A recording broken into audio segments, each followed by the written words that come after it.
Politicons Book 2, written by Oliver Arnold and narrated by Adam 11 Labs. Chapter 7.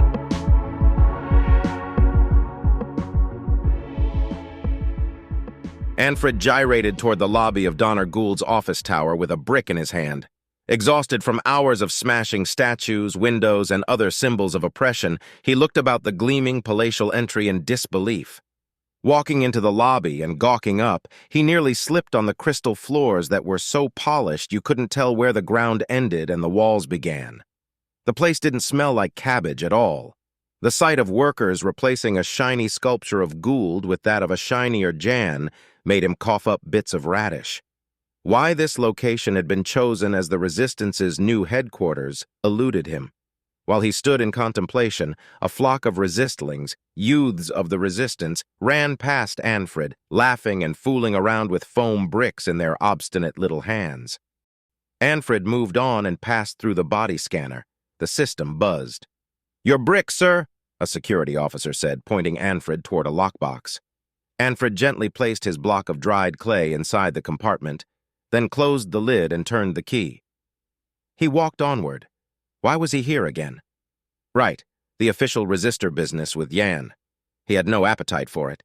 His every pore screamed for turnips. As if reading his mind, an automaton approached. "Sir, would you care for a gilded golden turnip?" the machine asked, while a shiny, winged vegetable came fluttering by.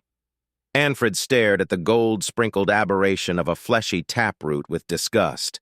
"No!" he said, stuttering angrily while shoving both the vegetable and machine aside. "Not a problem, sir," the vegetable said, returning to its satin cradle. While plodding on, Anfred passed a toppled Gould statue that must have once displayed the Politicon kneeling to embrace children. Now, his likeness had been pushed over into an obnoxiously forward-leaning pose with the Politicon's rump high in the air. The flock of resistlings loudly ran past and threw their rubber bricks at it. Anfred reached the elevator. It was very roomy, bigger than Anfred's apartment. How impossibly much energy something this enormous wasted to rise 99 stories, Anfred could not fathom. Inside the gaudy cabin, he found a headset, but no panel for choosing the floor. Suddenly, the teletile walls sprang to life with a promotional video. "Leading a loser's life? Feeling down, divorced, broke, done?" a voice asked. When Anfred stepped toward the door to exit, it slid shut. This was neither a coincidence nor a technical hiccup, as Anfred knew. Grinding his teeth, he returned his attention to the screen. Have you ever wished to love or hate with an intensity inaccessible to your peers? The video now asked. Join us for the most intoxicating ride in America, the Donner Gould experience. Anfred's eyes drifted over to the pulsing goggles in their wall cradle. The elevator continued. Live the unapologetically intense life of the most powerful man in America, all the while being comfortably, no, very comfortably, seated in our air-conditioned experience chamber. Anfred reached for the headset and slid it on. The blaring world of the elevator was instantly replaced, and he found himself transported into a finely appointed limousine. Anfred noticed long golden hair flowing down his shoulders on both sides. Moving his arms, muscular appendages came into sight. Ahead of him in the limousine sprawled a stunning, formally dressed woman. When Anfred gawked at her, she began to speak. "Good day, Mr. Gould. I'm Rita, your personal assistant. Care for a snack?" She unbuttoned her blouse. When Anfred shook his head, she offered a snack platter with golden bits, but Anfred could identify none of the treats, and he declined. "We have arrived, Mr. Gould," the lady then said with an inappropriate grin. Out of nowhere, a menu popped up. "Choose hard as the senator would." Options: continue joyride, go Swedish sauna, attend cabinet meeting, slap Rita's rump. Meeting. I'm here for a meeting, Anfred said, screeching. "Boring," Rita herself replied, "but okay." The scene melted into a boardroom setup where, around an ultra-large mahogany conference table, sat a range of suits with Gould Anfred at its head. "Whom do we fleece today?" one of the formally dressed attendants asked. "Let's increase taxes for the lower levels," a man suggested, snickering. Anfred was outraged. He found himself yelling in Gould's voice, "That's unjust!" The room broke into hushed laughter. "No!" Anfred shouted. He slammed the table. He raised his arms, and great streams of laser light vaporized the hors d'oeuvres, the board members, and the room. After all was obliterated, a menu popped up. Anfred selected no for the golden spoon. He declined the golden award and did not want the golden fish. The exuberance, the shamelessness, and the inequality made him sick to his stomach. Decades of stored hate boiled up within Anfred. Suppressed emotions, shielded under the cover of reason, of being an educator, of bringing good into a world of shit, had now emerged. Though the mighty force of reason was still alive in Alfred, it floated on an ocean of sewage, drowning. Anfred shook his head until the headset flew off. Years of oppression seeped up in him, and his abused mind veered back to all it had ever known. Hate, neglect, abuse, terror, that's what those frivolous frauds on the island would get. Bing bong. The elevator had arrived on level 69, Gould's office. That was in fact floor 87, and the presentation ended. Its glorious doors slid open carelessly, sweeping off Anfred's outburst with the finest Gould hairbrush. The dark atmosphere Anfred had produced in the elevator evaporated, much like opening the curtains of a diseased room. Anfred kicked the headset, smashed it to bits, and paused for a moment to collect himself. In the far, far distance, inside Gould's cavernous office, Jan stood by a computer console, rushing between monitors, pushing buttons, and quietly swearing. Many of the screens displayed distorted visuals of the island, or had gone black altogether. She paused at a screen showing a down angle from high up inside a tree's canopy. Below, in the confusion of green, stood Putrid, raising his bow to aim straight at the lens. He grinned, winked at the camera, and released the arrow. With a pop, the image dissipated. "This damn Easterner is messing up my island," Jan said, cursing. She noticed Anfred and gestured him over. "Acting like he owns the place." She paced, then suddenly stopped epiphanically. "We'll see how he enjoys a volcanic eruption," she then said with a broad grin and picked up a remote control. Anfred shook his head. How it does that teach in democratic governments? Jan thought about it in the cutest way. "Not sure, but it will teach him respect," she cackled. "Imagine this, we give them one heat protection suit and force a vote for who gets it." Jan made an explosive motion with her hands.